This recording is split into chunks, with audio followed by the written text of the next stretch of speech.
Kalahari, uma terra sem tréguas.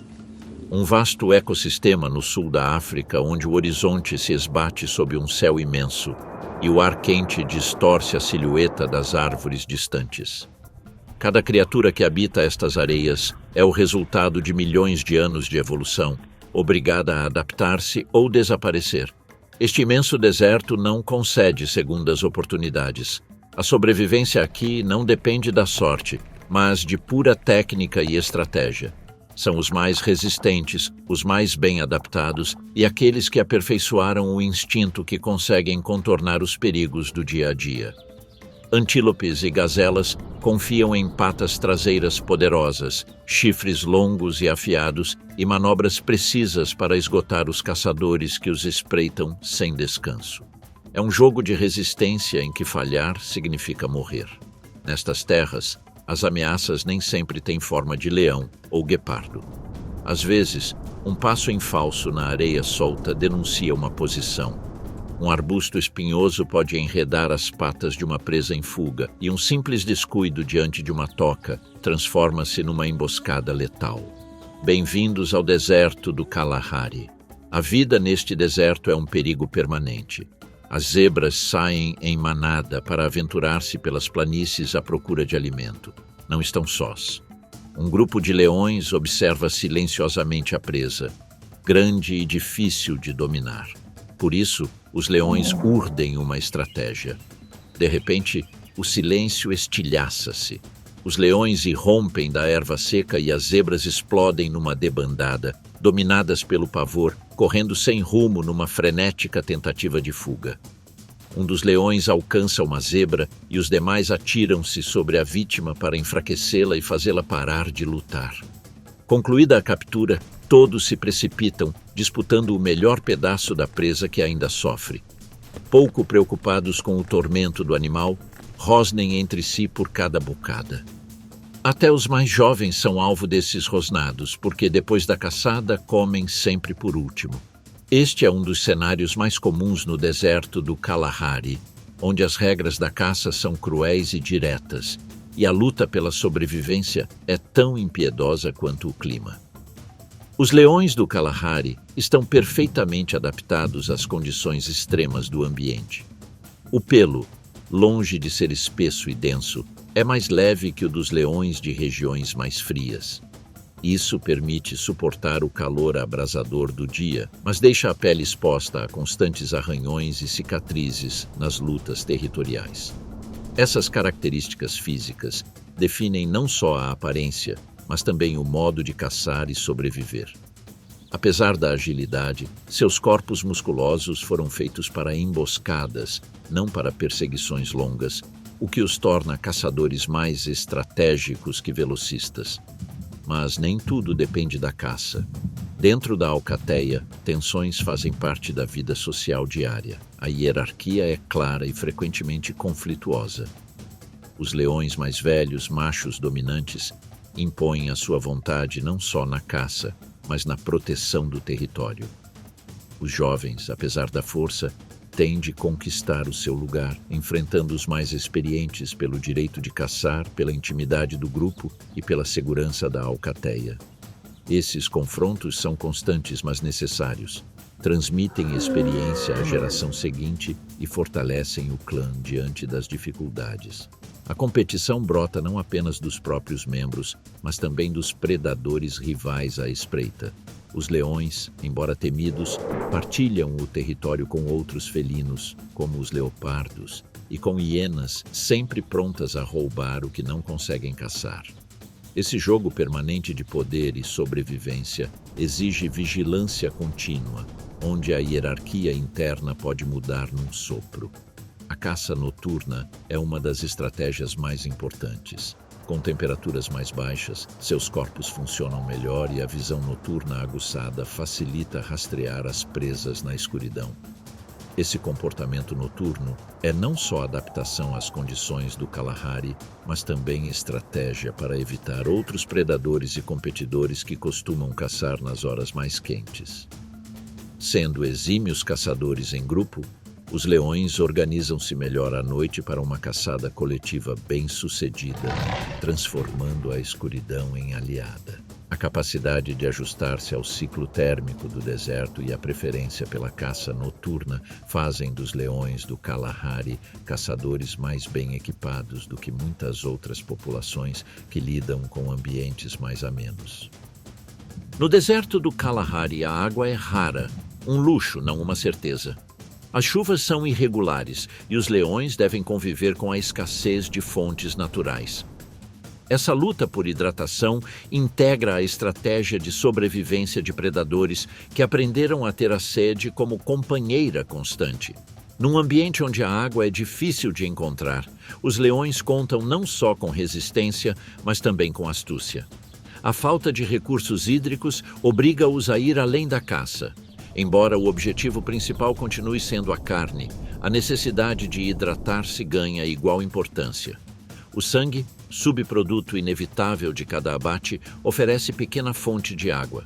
Embora insuficiente para as necessidades diárias, proporciona hidratação momentânea que pode separar a vida da morte sob o calor escaldante. A vida de um leão no Kalahari é luta constante, não só contra os elementos, mas também contra ameaças em cada canto. Diferentemente de congêneres noutras regiões, que gozam de condições mais favoráveis, os leões do Kalahari enfrentam vidas mais curtas, marcadas pela escassez e pelo estresse contínuo de sobreviver. Altas temperaturas, caça incessante e disputas territoriais deixam pouco espaço para recuperação. Os leões devem ser fortes e estar sempre alerta.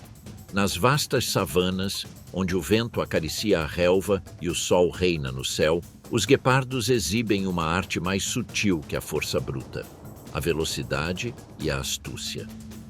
Em pequenos grupos formados por mães e crias, os jovens guepardos vivem a transição entre a dependência da proteção materna e a independência que a vida exige. Quando não caçam, e nem sempre o conseguem, os jovens observam e aprendem num meticuloso preparo. Mantêm-se perto da mãe não só por necessidade, mas para estudar seus movimentos. Nesses momentos de aparente calma, desenvolvem uma capacidade crucial, o instinto da emboscada. No tempo livre, não há espaço para despreocupação. Praticam corridas, tensionam os músculos, testam a resistência e, sobretudo, exercitam a paciência. Os instintos herdados transmitem-se geração após geração, legado de caça e estratégia que se internaliza com o tempo. Os guepardos observam, imitam e esperam. Aprendem a reconhecer presas mais fracas e a entender quando e como a velocidade pode ser arma mortal. Muitas vezes, os mais espertos posicionam-se estrategicamente observando interações dos adultos, dinâmicas da caça e o modo como as mães escolhem o momento exato do ataque. À medida que treinam, seus cérebros assimilam sinais do ambiente, mudanças do vento, posturas das presas, distância possível sem serem notados. Esses comportamentos herdados, nem sempre conscientes, são vitais para o desenvolvimento e, no fim, para caçarem de forma independente. O tempo gasto em brincadeiras, correndo atrás de companheiros ou simulando perseguições, é treino disfarçado de lazer.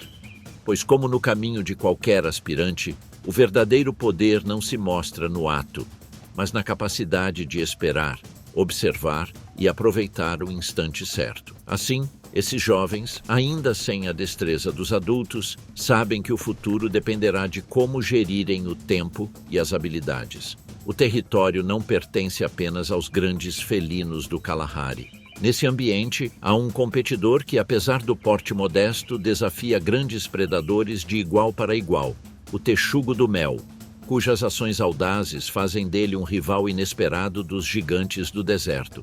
Apesar do tamanho, o texugo do mel não demonstra medo diante dos grandes felinos. Quando eles patrulham, ele ousa desafiar.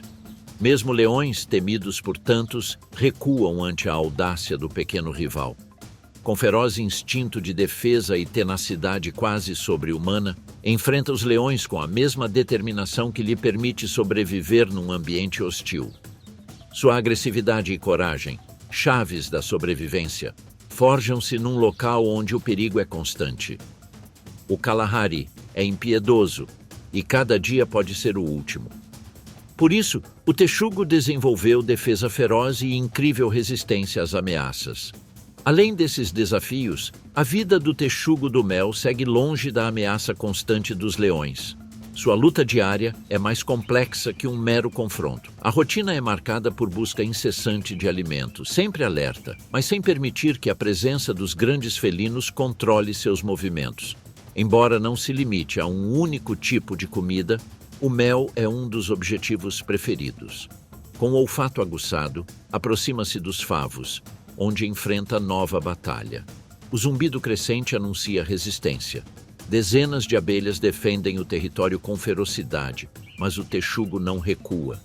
Com movimentos rápidos, derruba parte do favo, suportando as picadas que se acumulam na pele espessa.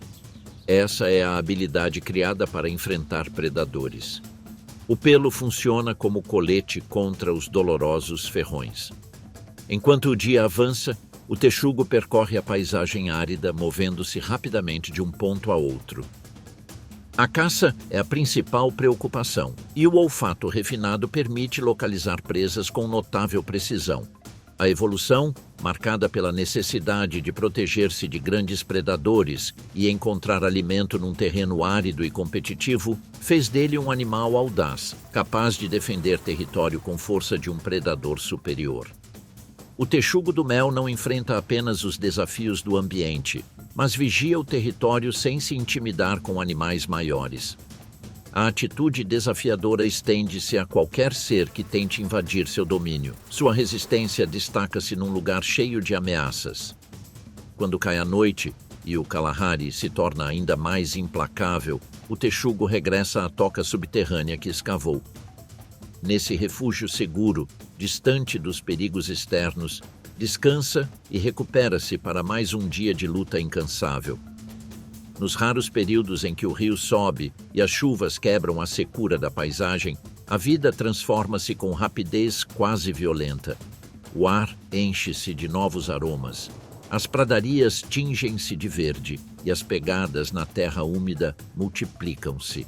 Manadas de herbívoros procuram a água em busca de alívio, seguidas de perto pelos grandes carnívoros que sabem que nesses momentos a chance de um banquete está ao alcance. Até os leopardos, que preferem caçar discretamente na espessura, descem às margens do rio, onde peixes presos em remansos tornam-se presa fácil.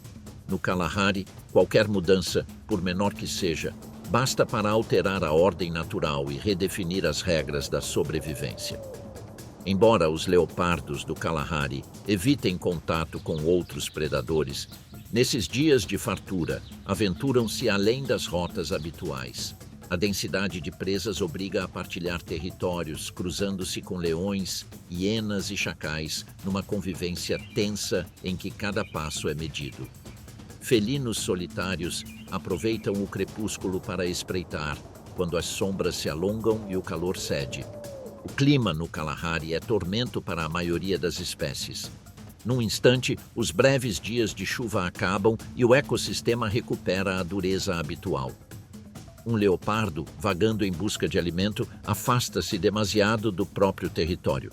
Péssimo momento para cruzar a savana sem cobertura. Ele topa com um grupo de hienas. Oportunistas, sempre alertas a qualquer vantagem, elas não pretendem deixar passar a ocasião, e o leopardo precisa preparar-se para enfrentá-las sozinho. Felizmente, o reforço chega a tempo. Outro leopardo, atraído pela algazarra, surge da mata com determinação silenciosa. Não há alianças firmes entre esses felinos solitários, mas o instinto dita quando é preciso equilibrar a balança. As hienas, ao notar que a vantagem numérica já não é tão clara, hesitam por um instante. Esse momento basta para que ambos os leopardos recuem astutamente rumo à vegetação mais densa, onde o terreno irregular e a escuridão lhes favorecem. No Kalahari, confrontos raramente resolvem-se pela valentia. São decididos pela oportunidade, cálculo e conhecimento do terreno. O deserto do Kalahari não faz exceções. Para que um animal viva, outro precisa morrer. Apenas quem se sacrifica prospera. Essa é a lei da natureza. Sobreviverão os fortes, e aqueles que nascem frágeis enfrentarão um inferno até atingir a idade adulta. Antílopes passam toda a vida adulta sob proteção do rebanho. Um indivíduo pode testemunhar a morte de todos os companheiros, mas é na dificuldade de viver e adaptar-se que, de sua cabeça, brotam dois grandes chifres, perfeitamente harmônicos. Não possui a força, a velocidade ou os dentes dos predadores, mas isso não o impede de lutar. A rotina desses antílopes começa ao amanhecer, quando o calor ainda permite buscar os pastos mais tenros que retêm um pouco de umidade da noite. Movem-se em grandes grupos mais dispersos, para não atrair demasiada atenção. À medida que o sol sobe, a manada mantém-se em movimento constante, alternando entre sombras e clareiras onde brotam gramíneas resistentes. Na época de acasalamento, os machos mais fortes reivindicam pequenas porções do território comum, reunindo de 3 a 5 fêmeas que tentarão fecundar nesse período. Esses confrontos, embora raramente letais, deixam marcas e esgotam o perdedor, que se resigna a vagar sozinho até a próxima chance. Mas num ambiente onde cada encontro pode ser decisivo, nem tudo depende da força ou da astúcia territorial. A sobrevivência muitas vezes define-se pelas armas naturais que cada espécie desenvolveu. Armado com chifres ornamentados, o antílope costuma escapar em cada investida. Se um predador se aproxima demais ou comete um erro, esses chifres podem atravessá-lo com surpreendente facilidade. Além disso, a pelagem adornada com listras e padrões irregulares cumpre função essencial durante as estampidas. Quando dezenas de corpos correm juntos, contrastes e formas misturam-se, criando ilusão óptica que dificulta ao predador escolher um alvo específico. É um recurso visual que, no caos, aumenta as chances de fuga. Assim, no Kalahari, nem todos os herbívoros são uma presa fácil. Por trás de cada corpo ágil e de cada olhar atento, existe uma defesa moldada por séculos de perseguição. Os predadores sabem disso. Por isso, antes de lançar-se ao ataque, precisam ler o terreno, calcular a direção do vento e escolher com precisão a vítima mais vulnerável. Aqui, caçar não é apenas um ato ditado pela fome, mas uma ciência exigente, aperfeiçoada a cada tentativa. E, como toda arte, seu palco também muda, transformando regras e oportunidades a cada trecho de terreno. No território do Kalahari, não existem apenas planícies e extensões áridas de pastagens secas. Há áreas de salinas, dunas móveis e margens de lagoas sazonais que, por curtos períodos, concentram uma vida tão abundante quanto efêmera. Ali, onde a água persiste um pouco mais, até mesmo as focas encontram refúgio temporário antes que o deserto volte a impor-se. São animais que tentam evitar o coração do deserto e a grave escassez de recursos. Seu corpo é totalmente adaptado ao mar, mas há um problema notável. A foca não convém permanecer em terra firme. Seus movimentos são desajeitados, o corpo pesado e exposto, e cada deslocamento sobre a areia exige esforço desmedido. Durante a temporada reprodutiva, entre novembro e dezembro, quando as colônias se reúnem em praias rochosas e arenosas para parir e amamentar seus filhotes, tornam-se especialmente vulneráveis. Os filhotes de foca, com apenas alguns meses de vida, são frequentemente assediados por predadores que sabem que um pequeno pode ficar descuidado. Em meio a esse caos, basta um instante de distração. A mãe, obrigada a entrar no mar em busca de alimento, deixa para trás um filhote mal protegido pela confusão de corpos que se agitam e escorregam sobre a areia. Um predador, paciente e acostumado a ler as brechas do movimento coletivo, espera sua oportunidade. Quando a encontra, desliza entre as sombras e arrasta a pequena presa para longe do tumulto. Não há resistência nem possibilidade de socorro. Assim funciona este canto do mundo, onde cada descuido tem seu preço. Nesse mesmo ambiente hostil e competitivo, outros habitantes do deserto precisam aperfeiçoar táticas diferentes para sobreviver. As raposas do Kalahari optam pela discrição e pela estratégia. Dependem de seu aguçado sentido de audição e da capacidade de detectar o menor movimento sob a areia. Caçam à noite, quando a escuridão cobre o deserto e as temperaturas caem, usando o breu como aliado. Alimentam-se de insetos, pequenos répteis e aves desatentas, esquivando-se das patrulhas de chacais e felinos. Seu êxito não está no combate, mas na escolha precisa do momento e do lugar, movendo-se com rapidez e sem deixar rastros. Essa habilidade de adaptar-se às margens e encontrar recursos onde outros não veem é o que lhes permite sobreviver. Embora as raposas do deserto possam formar pequenos grupos para atividades como defesa contra outros predadores ou criação de filhotes, na maior parte do tempo agem de forma solitária. Não dependem de uma estrutura de matilha, valem-se de sua inteligência e habilidades para agir individualmente. Isso lhes permite caçar com mais eficácia, pois podem mover-se com maior sigilo e rapidez, sem precisar coordenar-se com outros membros. Sua dieta, embora variada, compõe-se principalmente de roedores e de algumas aves abundantes durante a noite. Na caça, empregam uma estratégia de emboscada usando o ouvido apurado para detectar presas até sob a superfície da areia. Às vezes, a raposa cava com as patas, usando a destreza para surpreender animais escondidos sob a terra. Essa técnica, embora nem sempre bem-sucedida, lhes confere uma vantagem significativa sobre as presas. Esses pequenos carnívoros também se saem bem em situações difíceis, graças à astúcia. Sabem quando recuar e evitar o perigo, pois têm plena consciência de suas limitações diante de predadores maiores e mais poderosos. Se se veem cercados, rapidez e sigilo lhes permitem escapar por rotas que outros animais não conseguem seguir.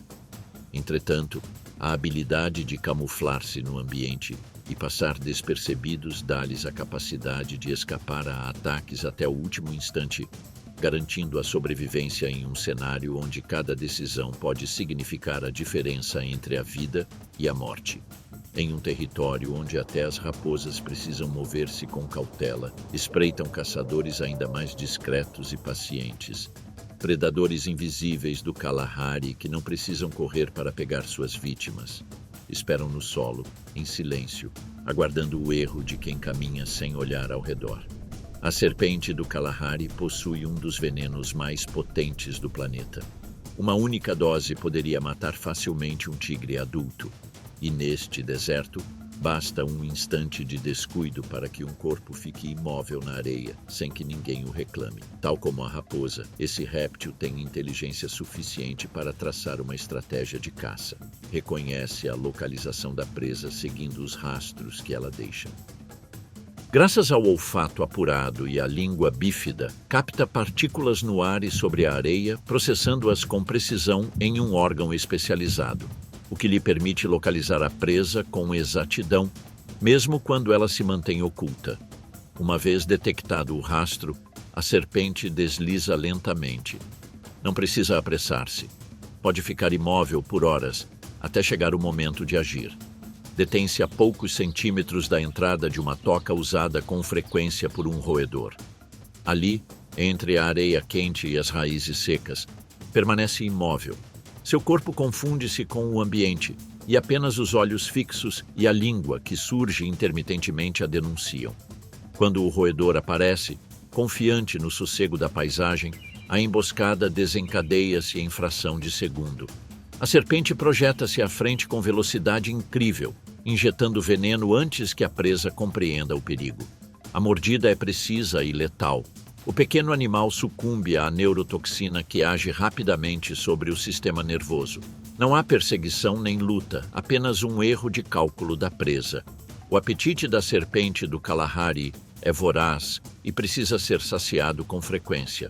Um grupo de suricatas observa o horizonte com cautela, como se pressentisse que algo não está bem.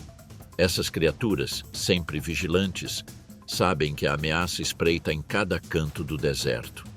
Vivem em bandos que variam de 3 a 30 indivíduos, dependendo da disponibilidade de recursos e do tamanho do território. No grupo, o papel de cada integrante é claramente definido. Um sentinela, sempre com o olhar fixo no horizonte, encarrega-se de avisar sobre a presença de predadores. Os demais dedicam-se a forragear ou cuidar dos filhotes. A comunicação entre eles é rápida e eficaz. Usam uma variedade de sons, desde assobios agudos até grunhidos suaves, além de posturas corporais para alertar o grupo. O sistema de alarme é surpreendentemente eficiente. Ao detectar perigo, o sentinela emite um assobio alto, levando todos a refugiar-se rapidamente nas tocas. A comunicação não termina aí. As suricatas também possuem um conjunto de vocalizações mais complexas, que empregam para coordenar-se enquanto caçam ou para manter a coesão social do grupo. A estratégia de caça é colaborativa. Reúnem-se em pequenas equipes para cercar uma área em busca de insetos e pequenos répteis. Às vezes, trabalham em conjunto para expulsar presas dos esconderijos, agindo de forma a fazer da surpresa e da rapidez suas melhores aliadas. Cada membro sabe exatamente seu papel nessa dança de sobrevivência. Agora, enquanto as suricatas mantêm sua rotina habitual, a serpente observa-as à distância. Faminta, a serpente busca alimento, uma fonte de energia vital para ela, levando em conta que, como réptil de sangue frio, seu metabolismo depende em grande medida da temperatura ambiente. Isso significa que seu nível de atividade e, por consequência, sua necessidade de alimentar-se varia conforme as condições climáticas. Em dias mais frios, a atividade cai drasticamente e a caça torna-se menos frequente. Contudo, quando o calor do deserto a estimula, a serpente converte-se em caçadora insaciável, procurando aproveitar qualquer oportunidade. Os múltiplos rastros deixados por dezenas de suricatas indicam claramente a rota que a serpente deve seguir até a toca das vítimas. Mas sua presença é rapidamente denunciada por um dos roedores. Ele transmite o sinal exato às companheiras, que agem de imediato formando uma estrutura de alerta. Cada membro do bando tem função específica nessas situações. Alguns permanecem de vigia, monitorando o horizonte, enquanto outros se dispersam à procura de rota de fuga. Os que ficam emitem alarmes agudos que avisam a todos sobre o perigo, enquanto os mais velozes refugiam-se sob raízes ou em fendas na areia. Diante desse cenário, a serpente não vê opção senão desistir dessa caça que terminou mal começou. Sem tempo a perder, tenta compensar o fracasso emboscando outras presas. As suricatas já não percebem perigo e tudo volta ao normal no grupo. O bando retoma a rotina diária, aquela meticulosa sequência de vigia, forrageamento e brincadeiras que define seus dias no deserto. As tocas voltam a encher-se e os filhotes põem o focinho para fora, confiantes de que a ameaça passou. Assim funciona a vida aqui. O perigo é constante, mas a calma não se adia. Em cada jornada, as suricatas dedicam boa parte do tempo a procurar pequenos invertebrados, larvas, escorpiões e raízes, enquanto ao menos um adulto permanece ereto, vigiando cada canto do horizonte. A organização social desses grupos permite que a colônia prospere em um dos ambientes mais hostis da África. No entanto, apesar da eficácia do sistema de vigilância, há inimigos contra os quais é quase impossível defender-se. Os predadores aéreos aprenderam a reconhecer os hábitos desses pequenos mamíferos e aproveitam os momentos em que o grupo se dispersa para buscar alimento ou afasta-se das tocas. As suricatas contam com um dos repertórios vocais mais amplos, entre pequenos mamíferos capazes de emitir sons distintos conforme a natureza da ameaça. Um predador terrestre, uma serpente ou uma ave de rapina. Um guincho agudo e repetitivo basta para fazer toda a colônia desaparecer sob a terra em segundos. Mas até esse sistema tem limites. Nos céus do Kalahari, uma silhueta escura recorta o azul límpido do meio-dia. É o domínio das águias, caçadoras solitárias que sobrevoam as planícies em busca do menor movimento. Seus olhos, 8 vezes mais precisos que os humanos, conseguem localizar uma suricata a mais de 1 quilômetro de altura. Seu plano de caça repete-se uma e outra vez, inalterado há milênios. A ave mantém-se em voo, aproveitando as correntes térmicas, enquanto analisa cada setor do terreno. Ao detectar uma presa potencial, recolhe-se, deixa de bater as asas e permite que a gravidade faça o trabalho. O ataque acontece num piscar de olhos. Uma suricata jovem, atrasada em relação ao grupo, converte-se em alvo acessível. Não há tempo para alertas nem margem para sinais de aviso. A ave mergulha em picada e, antes que qualquer membro da colônia compreenda o que ocorre, o predador já prendeu a presa. O golpe é seco e certeiro. As garras perfuram o pequeno corpo e erguem-no sem esforço. O resto do grupo, testemunha dessa cena que faz parte da rotina diária da savana, recua. As suricatas não tentam resgatar a companheira nem perseguem o agressor. Apenas desaparecem sob a terra, esperando que o perigo se dissipe. As águias continuarão espreitando do alto, as serpentes patrulharão a areia e as suricatas repetir-se-ão em sua sequência diária, sabendo que cada movimento pode ser o último. O sol começa a descer no horizonte, banhando a savana do Kalahari com uma luz avermelhada que colore de fogo a terra rachada. Nos declives rochosos, uma fêmea de facoqueiro, com o filhote ao lado, caminha com cautela. Cheira o ar rente ao solo em busca de qualquer perigo. Ela sabe que, aqui, a segurança não é garantida nem nas horas mais tranquilas do dia. A poucos metros, o silêncio é quebrado por um estalo surdo. Nas sombras, uma hiena move-se furtivamente, olhos amarelos fixos na mãe e no filhote. A hiena não pretende atacar de imediato, mas sua fome é constante e sua paciência lendária. Aproxima-se o suficiente, usando cada faixa de vegetação para ocultar-se. Seu plano é simples: esperar que a mãe se separe do filhote para isolá-lo e avançar. A mãe facoquero percebe a presença da hiena e sua atenção se eleva. Com um movimento rápido, dá meia volta e conduz o filhote a um lugar seguro, onde a defesa é mais fácil. O solo rochoso impede a hiena de avançar depressa. Ela recua, agacha-se e a frustração se reflete no olhar.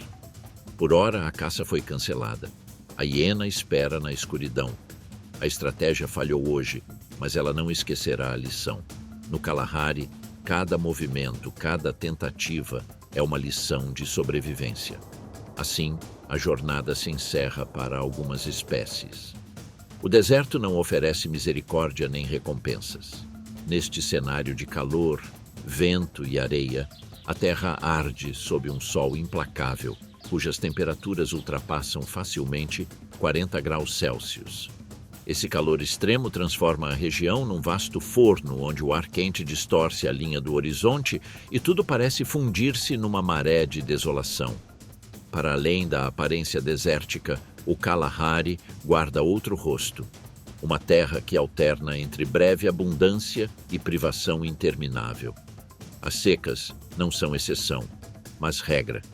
Durante semanas inteiras, o vento carrega partículas finas de areia que se infiltram em cada fenda, cegando os animais e apagando rastros dos que lutam para sobreviver. Plantas, endurecidas por séculos de adaptação, enrolam-se sobre si mesmas ou armazenam o mínimo de umidade possível. Nesse cenário, alguns habitantes desenvolveram estratégias engenhosas para resistir. O E5 do Kalahari, pequeno lagarto de corpo liso e patas diminutas, mergulha sob a areia solta para evitar predadores e o calor abrasador da superfície. Nesse refúgio subterrâneo, a temperatura cai alguns graus e a umidade se conserva, permitindo-lhe reduzir a atividade metabólica e aguardar condições melhores. Da mesma forma, o rato-mel, famoso por sua ferocidade, recorre ao instinto oportunista em tempos de seca, seguindo de perto predadores maiores para aproveitar restos de suas presas e até desenterrando pequenos roedores e répteis que se escondem sob a terra, onde a vida ainda resiste. O terreno racha, e nesse solo quebrado desenham-se marcas de uma luta antiga, onde a resistência é lei. Quando a água desaparece, a savana torna-se campo de batalha. À medida que a seca avança, não há trégua. Os elefantes, outrora dominantes, vêm-se obrigados a cavar desesperadamente nos leitos de rios secos. Os búfalos debilitados e sedentos formam círculos defensivos, mas a desorganização e a fome empurram os mais fracos para fora da proteção. As antílopes vivem em constante terror. Aproximam-se das poças sem saber se serão emboscadas por crocodilos ou pisoteadas por uma manada frenética. Aqui, a sede converte-se em sentença. Carniçais, conscientes de que os fracos caem primeiro, espreitam de longe, atentos aos corpos que ficarão para trás. A luta pela água nunca cessa, e à medida que a seca avança, a tensão no ar torna-se insuportável. Sons de confrontos, o retumbar dos chifres dos búfalos, o rugido dos elefantes e os sussurros furtivos dos predadores se entrelaçam num cenário em que a sobrevivência se mede em instantes. Cada gota extraída é vitória momentânea, mas os animais sabem que, nessa terra implacável, o verdadeiro inimigo é a escassez, o esgotamento e o desespero que leva uns a atacar, outros a ceder. É um ciclo sem fim. Vida, luta e morte são inseparáveis aqui, e quem supera a seca deve continuar enfrentando novos desafios. O deserto do Kalahari, que parecia apenas um vazio interminável de calor e poeira, revela uma resistência feroz em cada recanto. Neste lugar extremo, onde o sol se torna o inimigo mais feroz e a água é um bem tão escasso quanto precioso, a sobrevivência é batalha constante. A luta nunca termina, mas a vida, apesar de tudo, persiste.